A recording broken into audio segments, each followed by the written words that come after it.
Welcome to the StrongTeams.com podcast, where we help leaders build strong teams. Teams built on empathy, understanding, and trust, where every team member feels valued and contributes at the highest level. I'm Steve NeSmith. And I'm Rodney Cox.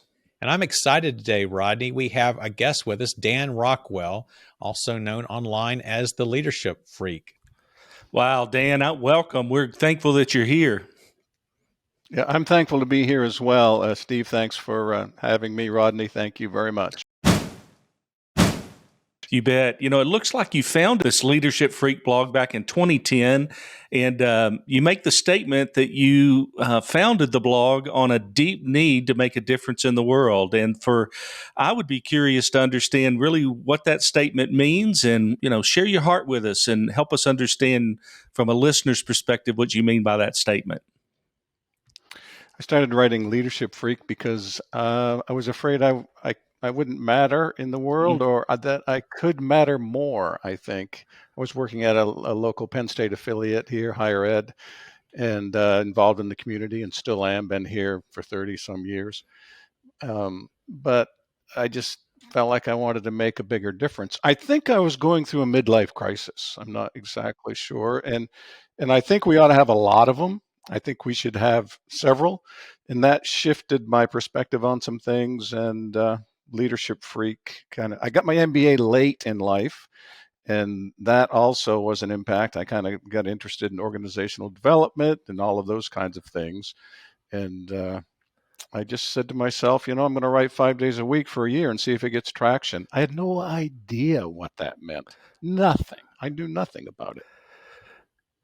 And so it appears like to me that you have been rewarded for that trigger in your life, for actually listening and saying, you know what, I do want to make a difference in the world. You have over 500,000 followers now. And so the trigger was this midlife crisis, and you think that we ought to have more of them. It sounds like to me, as I read more about you, that at the age of 16, you had a midlife crisis. It was the first time that you ever did a presentation. Help our listeners understand that. At 16, making a presentation. I can remember my first presentation, and it was to my fourth grade teacher, right? Trying to influence her on why math homework wasn't necessary anymore. So help us understand at the age of 16, your first presentation and your first midlife crisis. Right. Well, it's interesting. From about the age of 13, I always imagined myself in front of an audience. And I'm not exactly sure where that comes from, whether it's like DNA or God or whatever it is. I just saw myself talking to audiences, and most people are terrified of it. And I am as well, but that was just in my thinking. And I gave a presentation at the high school I went to the high school when I was 16. And that was terrifying. And quite honestly, the first time I traveled to a major event, I didn't sleep and my stomach hurt and several other issues. And, I just, standing in front of 5,000 CEOs and board chairs and all kinds of stuff. And I've always viewed myself as a dairy farm boy from Central Maine. And that's what I was doing when I was a kid. And I haven't really grown up yet. So it's taken quite a while to get used to the idea that I actually have a place at the table. But I wanted it. Don't get me wrong. I wanted it, and I was excited to. I'm not doing presentations right now, and won't be for at least until mid 2023. But I love being in front of an audience and sharing something that hopefully is useful. Dan, the leadership track, tell us a little bit about how you've decided to focus on leadership specifically. Well, I always thought I was a great leader, and like I mentioned, I got my MBA later in life, and I really am not a good leader at all. And so I'm solving my own problems, which I think we often do. We feel a pain point. You love teams. You love to work with teams and build relationships on teams. And It wouldn't surprise me if that comes from a frustration or something in yourself that, things aren't the way they should be. And that's true for me as well. I'm just terrible I'm fantastic at coaching people, but don't ask me to be the CEO of your company because we'll go down the tubes. I appreciate that self-awareness. I think that's one of the things we're trying to do with this podcast is just kind of raise that self-awareness and give people the ability to say it's okay to say that, I'm not awesome at everything. I've got a lot to learn, and I think that the more we do that, the more we do learn, and the more we benefit from that. Steve, let me just add to that.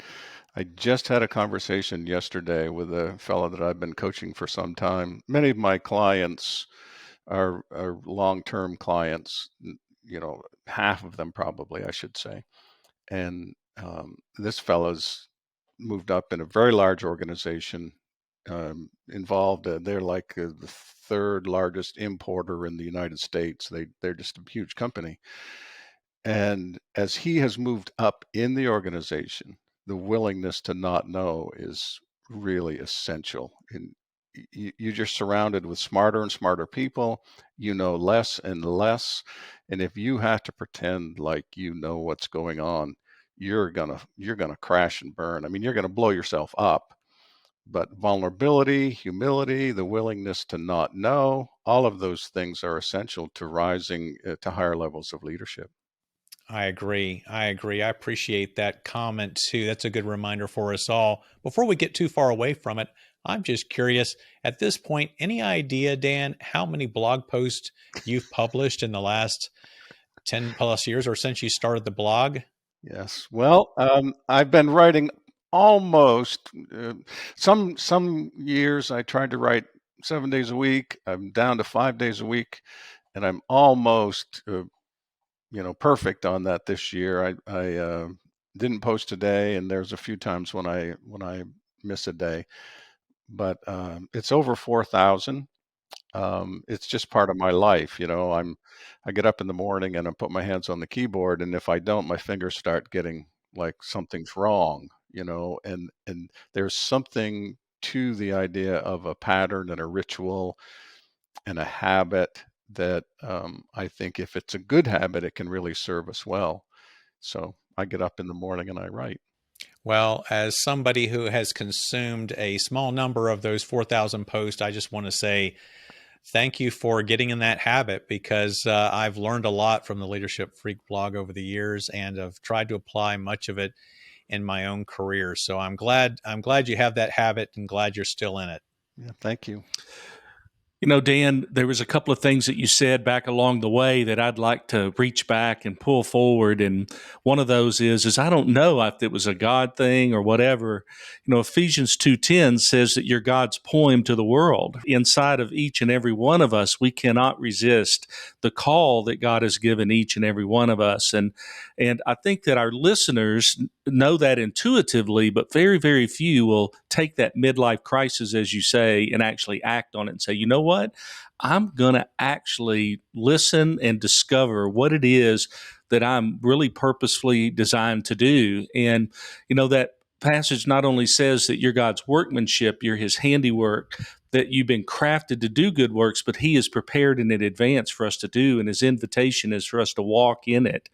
And so the most difficult thing is for us to walk in it, because very few of us know what it truly is. And so if I could encourage our listeners to discover what that is that God has placed in you, what is that burning passion? It's like your itching fingers. You can't not write every day because it's what God has given you to do. And, that our listeners would pursue that. Could you kind of speak a little bit more deeply to that? I think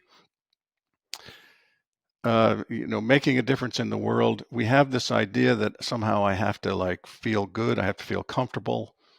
And I think maybe what we should be doing in the world begins with a lot of discomfort. We're afraid of it. We're not sure what it is. And for me, I just started doing stuff. And people ask me, why'd you do this? And why'd you do that? And it's because it's what it's what I wanted. So it's 300 words or less, which is grammatically wrong. I've been corrected on that several times. It's actually fewer, 300 words or fewer, but I have a short attention span. So the way things appear on the page, I want them to be easy. So there's part of it is I was doing it for myself, but obviously if you're going to serve, you have to give it to the world. I think that's important. And I also think, Rodney, it's a great question. It's a big question. I think in church world and for believers in particular, we are too eager to copy everybody else. And I think if, like David faced Goliath today, we'd all go out and buy slings and practice throwing stones, because but you have to look at the text and realize how many Abraham stories are there? How many David Goliath stories are there? How many conversions like Paul are there? Right? And we should not be putting our nose in other people's business and judging ourselves by, am I like that? We shouldn't judge we shouldn't use the extraordinary to judge the ordinary. And when I say ordinary, I don't mean that you're ordinary, but just the day-to-day life. We shouldn't do that. And I think that hinders us. I think we just have to get out there. And I like to say, Nanya, what's Nanya business? It, the story of Peter and Jesus at the charcoal fire on the Sea of Galilee. And Jesus says to him, do you love me and feed my sheep? And do you love me and feed my sheep? And they have that whole exchange. Peter looks over, they're getting done, and looks over and he sees John. He says, what about him? And Jesus says, none ya business. You got your nose in the wrong place. And so I think if we do want to make a difference, we have to step into the discomfort and embrace that and say, I'm not happy with life, or I'm not happy with what I'm doing right now. And that's uncomfortable. But we also have to just start trying things and test the waters and go out and I said I had no idea what writing 5 days a week meant. And about a year and a half in, I came home one day. I'd got an invitation to speak somewhere. They were going to actually pay me for it. And I came home and told my wife, we can make money doing this. And she laughed and I laughed. And you know what I'm saying? We just did one thing after another. So I don't know if that's the good answer for your question, but it's rambling.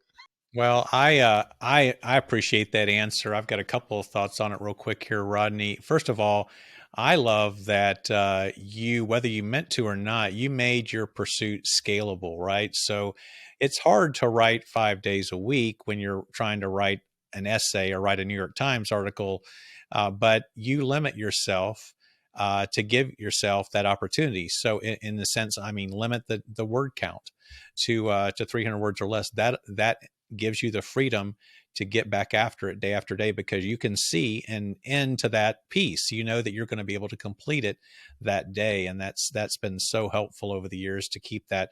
I'll tell you, as a consumer of your content, to keep just knowing that there's always something new coming down the pike.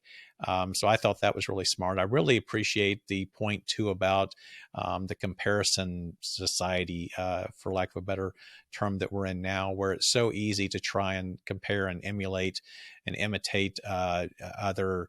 In this case, I'll put it in the context of leaders, and that's, I think, something that a lot of young leaders are struggling with, whether they know it or not, is they're looking at these high-profile leaders that are out there in the media, and they're trying to be like those high-profile leaders, and that's just not the route or the path to success.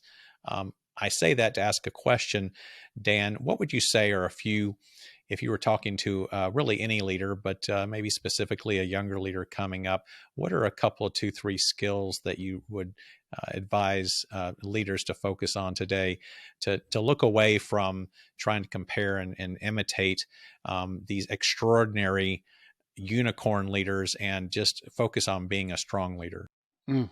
Yes, great question. And Steve, when you were talking there right at the end, you're saying, we do look to others and we learn from others, and sometimes we adopt some of the things that they're doing because they suit our certain specific combination of strengths and weaknesses. And that's so important. Mentors, coaches, exceptional people. I think that is important. What helps leaders, today, I think, get further to grow? Learning to manage time has to be a big one. Don't let time manage you. Figure out the difference between urgency and what's urgent and what's important. And usually what's important is not urgent. And usually what is urgent is not important. And this is such a wacky idea for people. Give you an illustration. It's important for you to change the oil in your car. It's not urgent. If you don't do it, it will become urgent. So if you don't take care of the important things, you create a lot of urgencies. Learn to manage your calendar. And I've worked with several leaders on this, and we try to say to people, what do you want to do today or this week that's beyond day to day? Don't let just day to day drive your life. Choose a big rock, something that's really important, that serves the future of your organization or your future. Put it on your calendar. And if you're going to do that, you have to do that at least by Thursday of last week for the coming week, or sooner. But you have to put that big rock on there. So managing time, I think, is a huge one. Relationships and results, that's such a tension, to say another one. And you rise to leadership because you get results. And there is this transition that has to take place. It is a stumble forward for many leaders, and that is, you have to learn how important relationships are to delivering results. It's not results or relationships, it's results through relationships. And I've worked with several, and work with a couple right now, where they were hired basically to be in leadership, and now they're struggling or trying to figure out, how do I spend time with people? How do I get results? How do I build relationships? And here's a big one. You have to make a transition as you rise up in leadership, from putting stuff on your plate to being willing to put stuff on other people's plate and actually let them feel weight. There is a misplaced compassion, I think, that happens, where it's like, I don't want to, we make a decision for people before we even ask them. Oh, their schedule's already full. And I'm just telling you, there are people in organizations, and we've seen this over the years, there are people in organizations who are waiting to step up and feel the weight, and we don't even talk to them about it. But when we do, now there's a tension between challenge and support. So, as you know, you got to get that right. Support is not taking away the challenge, but it's like you take the weight, and then especially if it's a first time, you want to check in frequently. You want to, what's, not to correct or anything like that, but how's the energy? How's your passion? Talk to me about progress. Are you seeing an end? Are you still able to be home and have dinner with the family? All of those kind of things. But you still just go ahead and put the weight on people, let them feel it. This is the only way they really rise up. The coddling thing is for the birds.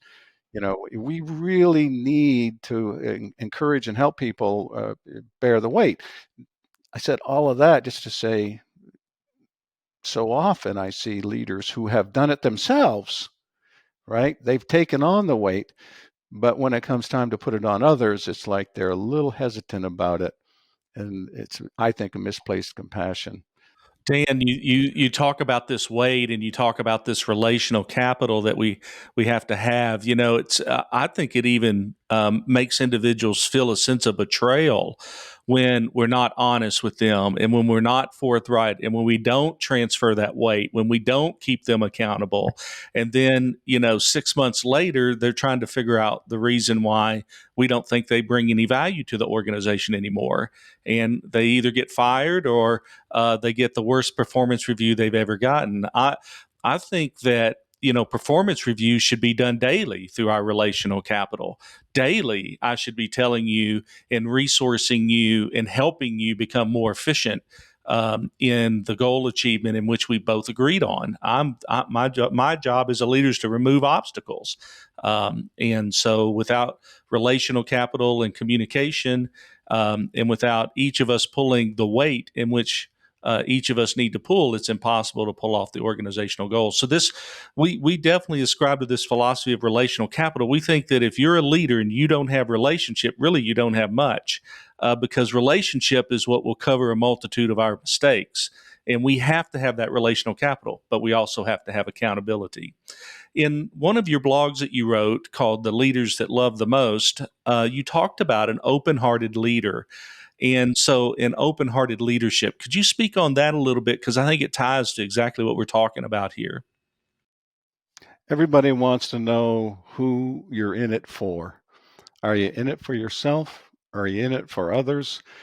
And not exclusively. Obviously, you want to do well yourself too. But the idea of, are you here for selfish reasons, or are you willing to make space for others to thrive? Everybody wants to know that.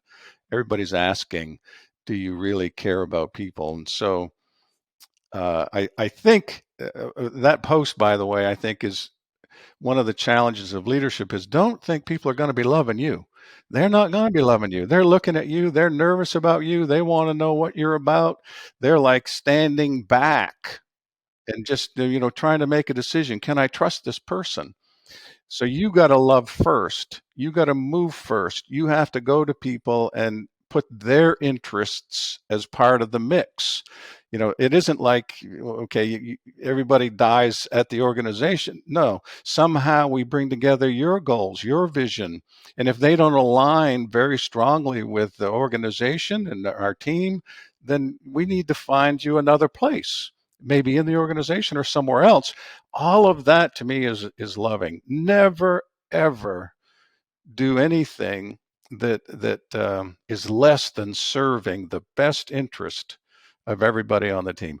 Always serve the best interest of everybody on the team, even if they have to be, managed out. If you're doing that to pay them back, you're not worthy of leadership.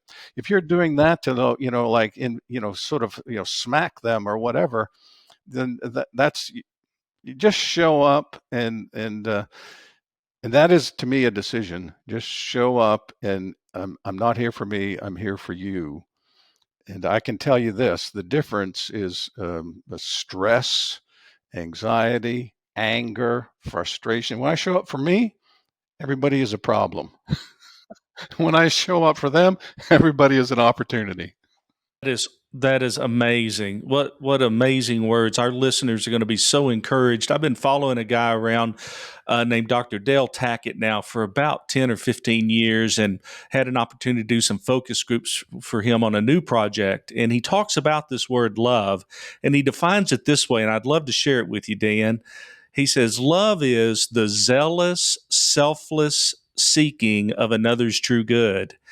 And it's at the heart of what you just said. Leaders that are always selfless and always seeking the true good of others, that love is irresistible. It's the same love that God gave us when he sent his only begotten son, and it's irresistible.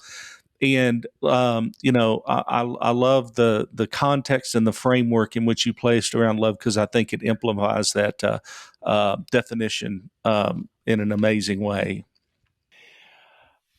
Dan, in a recent episode of the StrongTeams.com podcast, we interviewed Jeff Brown. He has a book called Read to Lead, and he talked about just the importance of reading, and more important, taking action on that reading in the form of note taking. And I noticed that you've published similar thoughts before on your blog. Can you talk about the importance of making notes, of writing things down?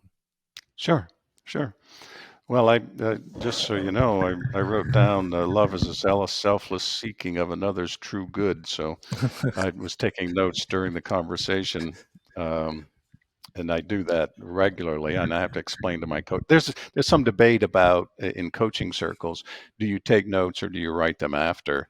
You want to look like you're engaged, and I just made the decision, and I tell all my clients on the first call, look, I take notes. They're not prescriptions. They're just notes of what's going on so that I can go back and review. I talk to many people. I don't want to lose this conversation. So I hope that's going to be okay with you, so that, I can serve you well. So I take a lot of notes. A good book to me, Rodney, or I forget now who asked the question, which one? Steve, you asked the question. I think a good book for me is a book that helps me think my own thoughts. And so a really good book has lots of notes in it, and they may be relevant to the book. They may be like offshoots. I recently, or a couple of years ago, I guess I read Humilitas. Humility is one of my favorite topics that I know nothing about. And so I like to read about it and write about it. And I read this book, and it was really good. And I have a lot of notes in it. And I was working with a fellow who happened to be local, and I loaned him the book. And when I'd forgotten about all the notes, so it's very personal. Right? So I gave him the book, and he gave it back to me. He said, Dan, he said, I sure learned a lot about you reading that book. So I like to take notes. I do use my Kindle a lot, and I can do that in the newer Kindle. You can take notes there too. It's not quite the same. I believe writing, as in the physical act of writing, is thinking. And so I really do like to, physically write. Also, just for listeners, I used to take notes, paper notes for coaching clients, and I had notebooks and things, but that's totally useless. You can't search it. You can't find the notes before the call. It's just a total waste. And so I started using OneNote, and they don't pay me or anything for this, but I really love OneNote. It's all searchable. All the coaching clients are there. I just type in somebody's name, boom, and there it is. From the very first conversation to the present conversation, I can go back and review. I'm a huge fan of OneNote for taking notes. That really helps me. That's good. I wrote that down. I'm gonna check out OneNote. Before we get too far away from the topic of reading books, you talked about a book you've read recently that you enjoyed. Do you have any recommendations of a couple of books out there that maybe are your favorites or have stood the test of time that leaders can read and learn from? So many great books. As you said earlier, the content is not the problem, right? It's more the living it, the application, start putting it into practice. So there's so many great. My favorite book is usually the one I'm reading, but I have given myself permission to stop reading books I don't like. I'm not of the persuasion that, if the book is terrible, don't waste your time reading it. So, skim it over and set it on the shelf or give it to somebody. But the Leadership Challenge by Kouzes and Posner, it's in the 5th or 6th edition now, hit me at a very good time many years ago. And it really has a structure for leading, and it's a way of looking at things. And so when people ask me, what books do you recommend? I ask them, have you read the Leadership Challenge? Now, again, it's not highly specific, but it's just fantastic. Really love it. These days, obviously, I get a lot. All these books behind me have been sent to me, so I get a lot of books in the mail. And the beauty of that, by the way, is that many of the books on my shelf represent conversations. So when if I can't do all of them, but I do get to feature certain books and certain authors, and I have conversations with them. So I've talked with so many of them, and they change. I did not know this when I started, but it's really one of the great values for me has been the conversations with book authors. I'm in love with E.B. White right now. He's the guy who wrote Charlotte's Web, and E.B. White is such a great author. He's such a great writer. It's not leadership stuff. I like I like Audible too. I don't know if any of you guys like Audible. Love Audible. Yes. When I'm in my truck and going somewhere, I don't listen to the radio. I listen to Audible, and I love that. And Scarlett Johansson did a performance of Alice in Wonderland that will knock your socks off. So I've been enjoying some children's books, T.S. Eliot, and poetry. I've been enjoying G.K. Chesterton. I just reconnected with Chesterton, and I'll tell you why I love Chesterton. He has a viewpoint, and he communicates it. It doesn't matter whether he's not apologetic, and it's sometimes I'm reading right now a collection of his essays called The Defendant, and the topic titles include things like "In Defense of Rash Vows," it's like, and "In Defense of Ugliness." In defense of ugliness, and it's a wonderful essay. But I love reading people who say something. They say it clearly, unapologetically. They have a viewpoint. So, but I'm also reading leadership books that come along. But right now, those are at the top of the list. Dan, you're such a fascinating man to listen to. I'm so grateful that you have agreed to be on our podcast here, and I think our listeners will be incredibly blessed. Dan, as we conclude our time together, is there anything that we missed, any question that we haven't asked you that you think that we should have asked you that our listeners could benefit from? Yeah, Rodney, love that question. I like to ask that question to people. What question should I have asked? I often get asked, where does all the content come from? And I like to talk about that because I believe if you want to pour a lot out, you have to pour a lot in. And that concept, I think, is helpful to leaders. So, you just you can't burn the candle at both ends very long before you start to pay the price for that. So for me, it's reading, it's conversations, it's my coaching clients. These are in the act of giving to coaching clients, for example, that returns to me as well. So you cannot violate the law of energy, which is you just can't pour out more than you pour in.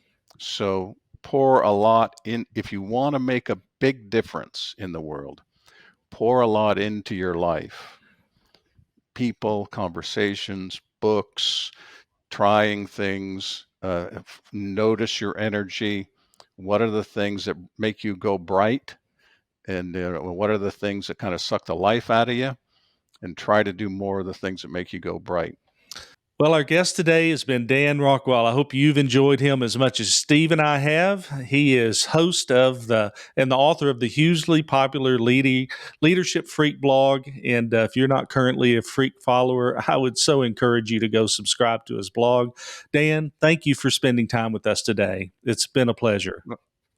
Thank you, Rodney. It's my pleasure as well. Thank you, Steve.